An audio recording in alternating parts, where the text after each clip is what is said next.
नमस्कार, खबरां दे इस बुलेटिन विच तुहाडा स्वागत है। मैं हरप्रीत कौर। पहला पेश ने चोणवीआं खबरां। केंद्रीय गृह मंत्री अमित शाह ने कहा है कि प्रधानमंत्री नरेंद्र मोदी की अगवाई विच केंद्र सरकार दे 9 साल रहे गरीब कल्याण दे नाम।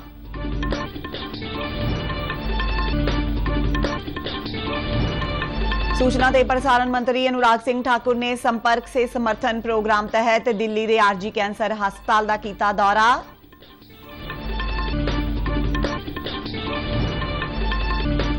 शेरे पंजाब महाराजा रणजीत सिंह की बरसी मौके अमृतसर के गुरुद्वारा श्री मंजी साहिब दीवान हाल विखे करवाया गया विशेष समागम।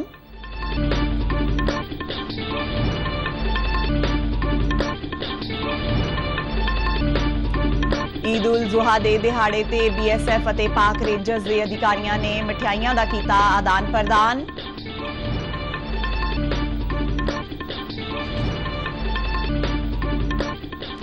ते केंद्रीय संचार ब्यूरो ने 9 साल सेवा सुशासन ते गरीब कल्याण संबंधी अमृतसर विच लगाई चित्र प्रदर्शनी।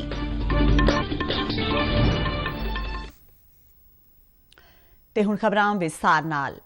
केंद्रीय गृह मंत्री अमित शाह ने बिहार के लखीसराय विच एक जनतक रैली नूं संबोधन करदिआं कहा कि प्रधानमंत्री नरेंद्र मोदी की अगवाई विच केंद्र सरकार के पिछले 9 साल गरीब कल्याण के नां रहे ने। उन्होंने कहा कि इन्हां 9 सालों दौरान केंद्र सरकार ने गरीबों का जीवन पद्धर उच्चा चुकण लई कई पहलकदमियां ते योजनावां की शुरुआत की है। गृह मंत्री ने अपने संबोधन दौरान केंद्र विच एनडीए सरकार दीआं 9 सालां दीआं प्राप्तियां नूं भी गिनाया। उन्होंने कहा कि पिछले 9 साल देश के गौरव के 9 साल रहे ने। मित्रों, मोदी जी के 9 साल गरीब कल्याण के 9 साल, मोदी जी के 9 साल भारत गौरव के 9 साल है। मोदी जी के 9 साल भारत उत्कर्ष के 9 साल है और मोदी जी के 9 साल का शासन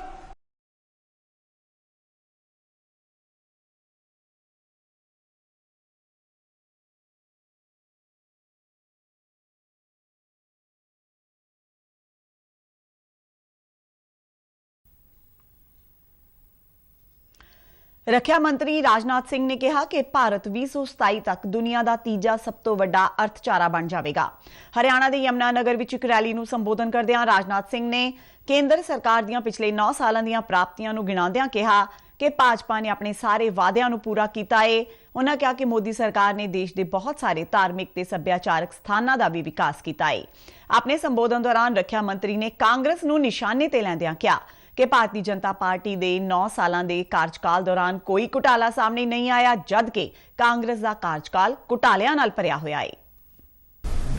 यह फाइनेंशियल फर्म है।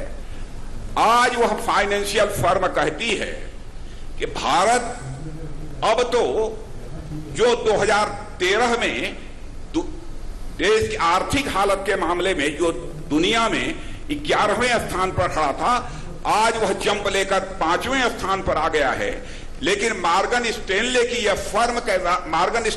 फर्म यह कहती है कि भाई इस संभावना को भी नकारा नहीं जा सकता कि 2027 आते आते यानी ठीक 4 वर्ष के बाद हमारा यह हमारा भारत दुनिया के टॉप 3 अर्थव्यवस्थाओं में आकर खड़ा हो जाएगा। बहनों भाइयों, यह बात मानी जानी एक फर्म है मॉर्गन स्टैनले फाइनेंशियल फर्म, उन्होंने कहा है। सूचना ते प्रसारण मंत्री अनुराग सिंह ठाकुर ने संपर्क से समर्थन प्रोग्राम तहत आज दिल्ली के आरजी कैंसर हस्पताल का दौरा किया। इस मौके उन्होंने CEO doctor DS Negi, cancer माहिर डॉक्टर दिनेश पुरानी ते रोबोटिक्स के माहिर डॉक्टर दिनेश विवरानी नाल गलबात की। उन्होंने हस्पताल विच सेहत सुविधावां का जायजा लैण मगरों गलबात करदिआं केंद्र सरकार वालों कीतियां गईयां पहलकदमियां ते चानना पाया। उन्होंने दस्सिया कि केंद्र सरकार ने पिछले 9 सालों विच ओह काम नेपरे चाढ़े जिहड़े पिछले कई दहाकियां तो नहीं हो सके। उन्होंने बैठक विच शामिल डॉक्टरां ते होरनां शख्सियतां तो सुझाव ते फीडबैक भी लई। अनुराग सिंह ठाकुर ने कहा कि प्रधानमंत्री नरेंद्र मोदी की अगवाई विच पिछले 9 सालों दौरान देश नूं तरक्की दे राह ते अगे वधाउण लई कई कदम चुके गए ने। Modi ji became Prime Minister 9 years back. और 9 सालों में we have tried our best to take the country forward from 10th largest economy to the 5th largest economy. 9 years back they say it was a fragile 5 economy, among the fragile economies. Today we are among the first 5 economies. ਸ਼ੇਰੇ ਪੰਜਾਬ ਮਹਾਰਾਜਾ ਰਣਜੀਤ ਸਿੰਘ ਦੀ ਬਰਸੀ ਮੌਕੇ ਸੱਚਖੰਡ ਸ਼੍ਰੀ ਹਰਮੰਦਰ ਸਾਹਿਬ ਨਾਲ ਸੰਬੰਧਿਤ ਗੁਰਦੁਆਰਾ ਸ਼੍ਰੀ ਮੰਜੀ ਸਾਹਿਬ ਦੀਵਾਨ ਹਾਲ ਵਿਖੇ ਵਿਸ਼ੇਸ਼ ਸਮਾਗਮ ਕਰਵਾਇਆ ਗਿਆ। ਇਸ ਮੌਕੇ ਸ਼੍ਰੀ ਅਖੰਡ ਪਾਠ ਸਾਹਿਬ ਦੇ ਭੋਗ ਪਾਉਣ ਉਪਰੰਤ ਸੱਚਖੰਡ ਸ਼੍ਰੀ ਹਰਮੰਦਰ ਸਾਹਿਬ ਦੇ ਹਜ਼ੂਰੀ ਰਾਗੀ ਸਾਹਿਬਾਨ ਵੱਲੋਂ ਗੁਰਬਾਣੀ ਦਾ ਰਸ ਭਿੰਨਾ ਕੀਰਤਨ ਕੀਤਾ ਗਿਆ। ਅਰਦਾਸ ਉਪਰੰਤ ਵੱਖ-ਵੱਖ ਕਥਾਵਾਚਕਾਂ ਨੇ ਮਹਾਰਾਜਾ ਰਣਜੀਤ ਸਿੰਘ ਨਾਲ ਸੰਬੰਧਿਤ ਇਤਿਹਾਸ ਤੇ ਚਾਨਣਾ ਪਾਇਆ। ਦੇਸ਼ ਭਰ ਵਿੱਚ ਈਦ ਦਾ ਤਿਉਹਾਰ ਪੂਰੀ ਧਾਰਮਿਕ ਸ਼ਰਧਾ ਤੇ ਉਤਸ਼ਾਹ ਨਾਲ ਮਨਾਇਆ ਗਿਆ। ਮਸੀਤਾਂ ਤੇ ਈਦਗਾਹਾਂ ਵਿੱਚ ਮਨੁੱਖਤਾ ਦੀ ਭਲਾਈ ਲਈ ਵਿਸ਼ੇਸ਼ ਨਮਾਜ਼ ਪੜ੍ਹੀ ਗਈ। ਮਾਨਤਾ ਹੈ ਕਿ ਇਸ ਦਿਨ ਪੈਗੰਬਰ ਇਬਰਾਹਿਮ ਨੇ ਅੱਲਾਹ ਦੇ ਹੁਕਮ ਤੇ ਆਪਣੇ ਇਕਲੌਤੇ ਪੁੱਤਰ ਦੀ ਕੁਰਬਾਨੀ ਦੀ ਇਜਾਜ਼ਤ ਦਿੱਤੀ ਸੀ। ਅਹਿਮਦੀਆ ਮੁਸਲਿਮ ਭਾਈਚਾਰੇ ਦੇ ਕਾਦੀਆਂ ਵਿੱਚ ਪੈਂਦੇ ਹੈੱਡਕੁਆਰਟਰ ਵਿੱਚ ਵੀ ਭਾਈਚਾਰੇ ਵੱਲੋਂ ਈਦ ਦੀ ਨਮਾਜ਼ ਅਦਾ ਕੀਤੀ ਗਈ।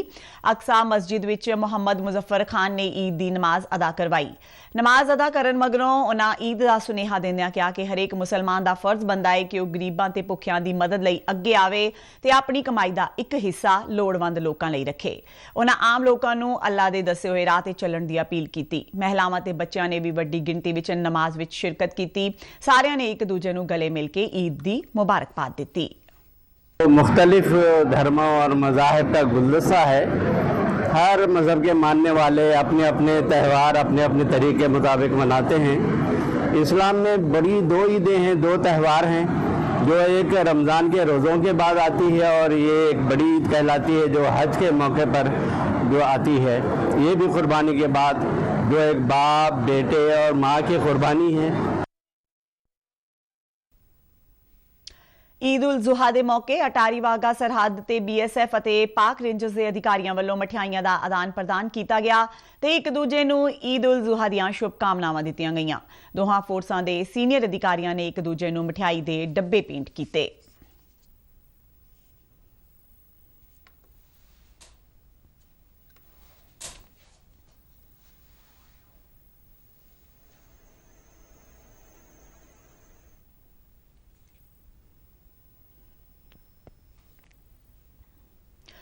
ਪੰਜਾਬ ਸਰਕਾਰ ਨੇ ਹਜ਼ਾਰਾਂ ਲੋਕਾਂ ਨਾਲ ਧੋਖਾਧੜੀ ਕਰਨ ਵਾਲੀ ਕੰਪਨੀ ਪਰਲ ਗਰੁੱਪ ਦੀ ਮਾਲਕੀ ਵਾਲੀਆਂ ਜਾਇਦਾਦਾਂ ਜ਼ਬਤ ਕਰਨ ਦੀ ਪ੍ਰਕਿਰਿਆ ਸ਼ੁਰੂ ਕਰ ਦਿੱਤੀ ਹੈ। ਚੰਡੀਗੜ੍ਹ ਤੋਂ ਜਾਰੀ ਇੱਕ ਬਿਆਨ ਮੁਤਾਬਕ ਇਹਨਾਂ ਜਾਇਦਾਦਾਂ ਨੂੰ ਵੇਚ ਕੇ ਧੋਖਾਧੜੀ ਦਾ ਸ਼ਿਕਾਰ ਲੋਕਾਂ ਨੂੰ ਮੁਆਵਜ਼ਾ ਦਿੱਤਾ ਜਾਏਗਾ। ਮਾਲ ਮਹਿਕਮੇ ਵੱਲੋਂ ਪਰਲ ਗਰੁੱਪ ਦੀ ਮਾਲਕੀ ਵਾਲੀਆਂ ਜਾਇਦਾਦਾਂ ਨੂੰ ਰੈੱਡ ਐਂਟਰੀ ਵਿੱਚ ਪਾਇਆ ਗਿਆ ਹੈ, ਜਿਸ ਨਾਲ ਕੋਈ ਵੀ ਵਿਅਕਤੀ ਇਸ ਜਾਇਦਾਦ ਨੂੰ ਖਰੀਦ ਜਾਂ ਵੇਚ ਨਹੀਂ ਸਕਦਾ। ਪੰਜਾਬ ਸਰਕਾਰ ਵੱਲੋਂ ਇਸ ਪ੍ਰਕਿਰਿਆ ਵਿੱਚ ਪਾਰਦਰਸ਼ਤਾ ਨੂੰ ਯਕੀਨੀ ਬਣਾਉਣ ਲਈ ਜ਼ਮੀਨੀ ਪੱਧਰ ਤੇ ਮਾਲ ਰਿਕਾਰਡ ਦੀ ਪਹਿਲਾਂ ਹੀ ਜਾਂਚ ਕੀਤੀ ਜਾ ਚੁੱਕੀ ਹੈ। ਇਸ ਸੰਬੰਧੀ ਮੁੱਖ ਮੰਤਰੀ ਭਗਵੰਤ ਮਾਨ ਨੇ ਸੂਬੇ ਦੇ ਮੁੱਖ ਸਕੱਤਰ ਅਤੇ ਸੂਬਾ ਪੁਲਿਸ ਮੁਖੀ ਨੂੰ ਇਸ ਕੰਮ ਨੂੰ ਨਿਰਵਿਘਨ ਅਤੇ ਸਮੇਂ ਸਿਰ ਨੇਪਰੇ ਚਾੜ੍ਹਨ ਲਈ ਸਮੁੱਚੀ ਪ੍ਰਕਿਰਿਆ ਦੀ ਨਿੱਜੀ ਤੌਰ ਤੇ ਨਿਗਰਾਨੀ ਕਰਨ ਦੇ ਨਿਰਦੇਸ਼ ਦਿੱਤੇ ਨੇ।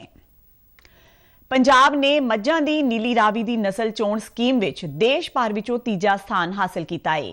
ਇਸ ਦੇ ਨਾਲ ਹੀ ਮੁਰਾ ਨਸਲ ਦੀ ਪ੍ਰੋਜਨੀ ਟੈਸਟਿੰਗ ਸਕੀਮ ਵਿੱਚ 5ਵਾਂ ਅਤੇ ਗਊਆਂ ਦੀ ਸਾਹੀਵਾਲ ਨਸਲ ਵਿੱਚ 6ਵਾਂ ਸਥਾਨ ਹਾਸਲ ਕੀਤਾ ਹੈ।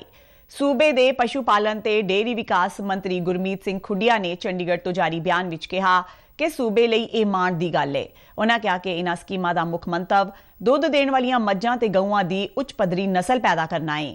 ਉਹਨਾਂ ਦੱਸਿਆ ਕਿ ਸੂਬੇ ਵਿੱਚ ਪਸ਼ੂਆਂ ਨੂੰ ਗਲਘੋਟੂ ਬਿਮਾਰੀ ਤੋਂ ਬਚਾਉਣ ਲਈ ਮੁਹਿੰਮ ਤਹਿਤ ਟੀਕੇ ਲਗਾਏ ਜਾ ਰਹੇ ਨੇ।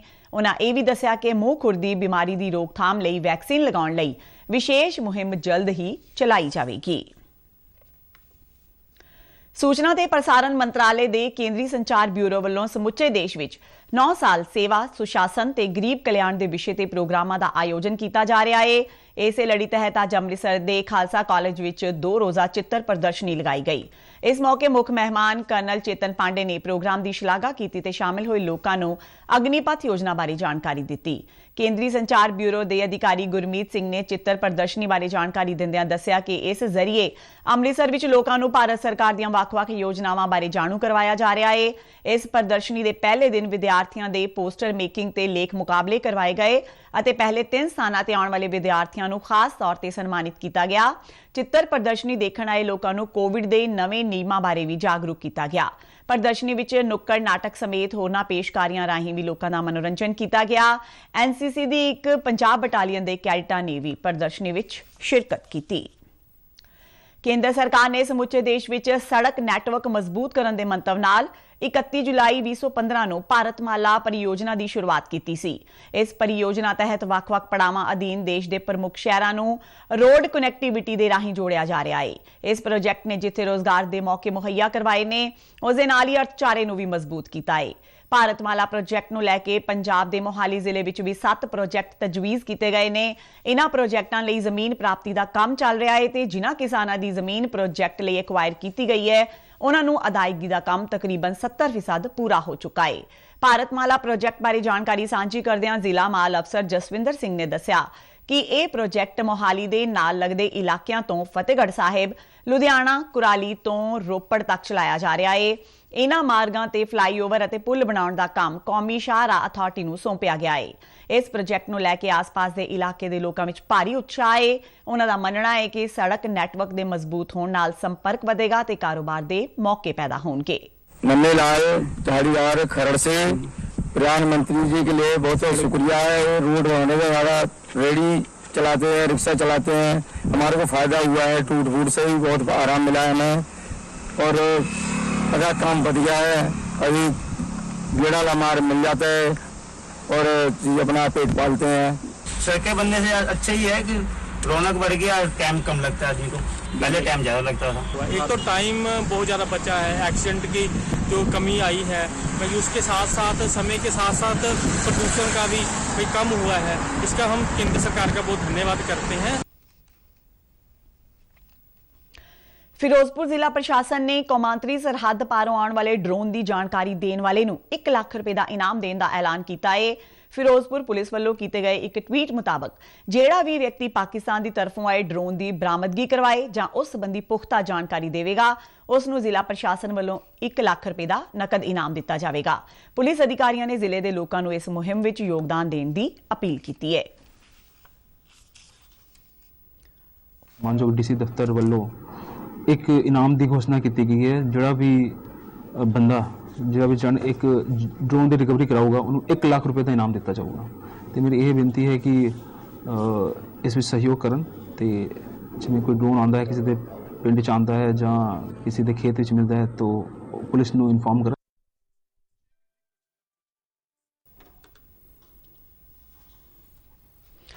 BSF ਨੇ ਭਾਰਤ ਪਾਕਿਸਤਾਨ ਕੌਮਾਂਤਰੀ ਸਰਹੱਦ ਤੇ ਪੈਂਦੇ ਤਰਨਤਾਰਨ ਜ਼ਿਲ੍ਹੇ ਦੇ ਪਿੰਡ ਖਾਲੜਾ ਨੇੜਿਓਂ 5 ਕਿਲੋਗ੍ਰਾਮ ਤੋਂ ਵੱਧ ਹੈਰੋਇਨ ਬਰਾਮਦ ਕੀਤੀ ਹੈ।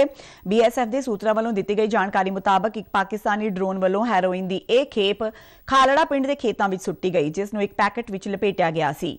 ਉਹਨਾਂ ਦੱਸਿਆ ਕਿ BSF ਨੂੰ ਇਸ ਦੀ ਸੂਚਨਾ ਮਿਲਣ ਮਗਰੋਂ ਜਵਾਨਾਂ ਨੇ ਆਸ-ਪਾਸ ਦੇ ਇਲਾਕੇ ਵਿੱਚ ਭਾਲ ਦੀ ਕਾਰਵਾਈ ਦੌਰਾਨ ਹੈਰੋਇਨ ਦੀ ਖੇਪ ਬਰਾਮਦ ਕੀਤੀ। ਪਾਕਿਸਤਾਨ ਵੱਲੋਂ ਡਰੋਨ ਦੇ ਜ਼ਰੀਏ ਭਾਰਤ ਵਿੱਚ ਨਸ਼ਾ ਤਸਕਰੀ ਤੇ ਹਥਿਆਰਾਂ ਦੀ ਸਮਗਲਿੰਗ ਦੀਆਂ ਕੋਸ਼ਿਸ਼ਾਂ ਲਗਾਤਾਰ ਕੀਤੀਆਂ ਜਾ ਰਹੀਆਂ ਨੇ ਤੇ ਸਰਹੱਦ ਤੇ ਤੈਨਾਤ BSF ਦੇ ਜਵਾਨ ਮੁਸਤੈਦੀ ਨਾਲ ਦੇਸ਼ ਵਿਰੋਧੀ ਤਾਕਤਾਂ ਦੇ ਇਹਨਾਂ ਮਨਸੂਬਿਆਂ ਨੂੰ ਨਾਕਾਮ ਕਰ ਰਹੇ ਨੇ। ਕਜ਼ਾਕਿਸਤਾਨ ਦੇ ਅਸਤਾਨਾ ਵਿੱਚ ਐਲੋਡਾ ਮੁੱਕੇਬਾਜ਼ੀ ਕੱਪ ਦੇ ਸੈਮੀਫਾਈਨਲ ਵਿੱਚ ਭਾਰਤੀ ਮੁੱਕੇਬਾਜ਼ ਸੁਮਿਤ ਨੇ ਜਗ੍ਹਾ ਪੱਕੀ ਕਰ ਲਈ ਹੈ। 86 ਕਿਲੋਗ੍ਰਾਮ ਭਾਰ ਵਰਗ ਦੇ ਕੁਆਟਰ ਫਾਈਨਲ ਵਿੱਚ ਸੁਮਿਤ ਨੇ ਮੇਜ਼ਬਾਨ ਕਜ਼ਾਕਿਸਤਾਨ ਦੇ ਬੇਕਜ਼ਾਤ ਨੂੰ 5-0 ਦੇ ਫਰਕ ਨਾਲ ਹਰਾਇਆ। ਸੁਮਿਤ ਦੇ ਸੈਮੀਫਾਈਨਲ ਵਿੱਚ ਪਹੁੰਚਣ ਨਾਲ ਚੈਂਪੀਅਨਸ਼ਿਪ ਵਿੱਚ ਭਾਰਤ ਦਾ ਇੱਕ ਕਾਂਸੇ ਦਾ ਤਮਗਾ ਪੱਕਾ ਹੋ ਗਿਆ ਹੈ। ਭਾਰਤ ਦੇ 4 ਮੁੱਕੇਬਾਜ਼ ਇਸ ਟੂਰਨਾਮੈਂਟ ਵਿੱਚ ਭਾਗ ਲੈ ਰਹੇ ਨੇ। ਤੇ ਹੁਣ ਜਾਣਦੇ ਹਾਂ ਹਾਲ ਮੌਸਮ ਦਾ। ਮੌਸਮ ਮਹਿਕਮੇ ਮੁਤਾਬਕ ਅਗਲੇ 2 ਦਿਨਾਂ ਦੌਰਾਨ ਦੱਖਣ ਪੱਛਮੀ ਮੌਨਸੂਨ ਦੇਸ਼ ਦੇ ਬਾਕੀ ਰਹਿੰਦੇ ਭਾਗਾਂ ਵਿੱਚ ਵੀ ਪਹੁੰਚ ਜਾਏਗਾ। ਮੌਨਸੂਨ ਦੇ ਅੱਗੇ ਵਧਣ ਲਈ ਹਾਲਾਤ ਅਨੁਕੂਲ ਬਣੇ ਹੋਏ ਨੇ। ਮੌਸਮ ਮਹਿਕਮੇ ਨੇ ਅਗਲੇ 24 ਘੰਟਿਆਂ ਦੌਰਾਨ ਹਿਮਾਚਲ ਪ੍ਰਦੇਸ਼, ਹਰਿਆਣਾ ਤੇ ਗੁਜਰਾਤ ਵਿੱਚ ਭਾਰੀ ਮੀਂਹ ਪੈਣ ਦੀ ਸੰਭਾਵਨਾ ਜਤਾਈ ਹੈ। ਇਸ ਤੋਂ ਇਲਾਵਾ ਉੱਤਰ ਪੂਰਬੀ ਭਾਰਤ ਵਿੱਚ ਵੀ ਅਗਲੇ 5 ਦਿਨਾਂ ਦੌਰਾਨ ਭਾਰੀ ਮੀਂਹ ਪੈਣ ਦੀ ਉਮੀਦ ਹੈ। इधर पंजाब विच अज बाद दोपहर कई थाई मीह पैण नाल हुम्मस भरे मौसम तो कुछ राहत मिली है ते तापमान औसत नालों 5 तो 6 डिग्री सैल्सीयस हेठां दर्ज किया जा रहा है। आंदे 24 घंटिया दौरान पंजाब विच भी कई थाई हल्के तो दरमियाना मीह पैण ते हवावां वगण दी भविखबाणी की गई है। खबरां दे बुलेटिन साडे दर्शक RNU DDK जलंधर दे YouTube चैनल, फेसबुक पेज ते ट्विटर हैंडल ते भी देख सकते हैं। ते बुलेटिन दे अंत विच चोणवीआं खबरां एक बार फिर तो। केंद्रीय गृह मंत्री अमित शाह ने कहा है कि प्रधानमंत्री नरेंद्र मोदी की अगवाई विच केंद्र सरकार दे 9 साल रहे गरीब कल्याण दे नाम।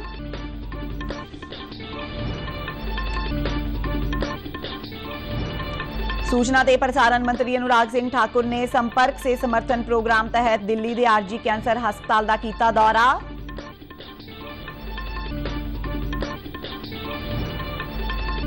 शेरे पंजाब महाराजा रणजीत सिंह की बरसी मौके अमृतसर के गुरुद्वारा श्री मंजी साहिब दीवान हाल विखे करवाया गया विशेष समागम।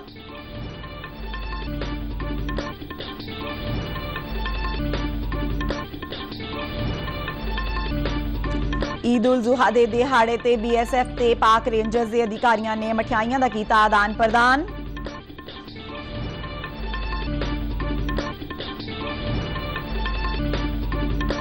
ते केंद्रीय संचार ब्यूरो ने 9 साल सेवा सुशासन ते गरीब कल्याण संबंधी अमृतसर विच लगाई चित्र प्रदर्शनी।